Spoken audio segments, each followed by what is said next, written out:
საქართველოში დაბრუნებულ სამოქალაქო აქტივისტ ლევან ჯობავას, რომელიც ოჯახთან ერთად საზღვარგარეთ იმყოფებოდა მოქალაქეების სოლიდარობის ნიშნად აეროპორტში დახვდნენ. ლევან ჯობავა მარაცულწლოვანს, რომელიც 15 სექტემბრის პროევროპული აქციების მონაწილეებთან დაპირისპირებაში მონაწილეობდა, იარაღი წართვა და პოლიციას გადასცა. მას შემდეგ, რაც ცნობილი გახდა, რომ მომხდარის შესახებ გამოძიება ძალადობის მუხლითაც იყო დაწყებული, პროტესტის მონაწილეებს შორის გაჩნდა ვარაუდი, რომ ჯობავა შესაძლოა დააკავონ და მას ბრალი წარუდგინონ. ჯობავამ აეროპორტში მისულ მოქალაქეებს მადლობა გადაუხადა და თქვა, რომ ბრძოლა ბოლომდე გაგრძელდება.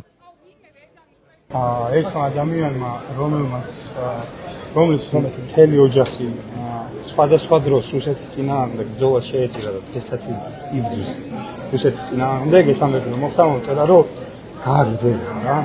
ხო და გავაგრძელებთ. დამიჭერენ მე თუ არ დამიჭერენ ძალიან ბევრი მაგარი ბიჭი და გოგო არის ეხლა გისოსებს მიღმა, ინატრებად საკუთარ ოჯახის წევრებთან ჩახუტება რა.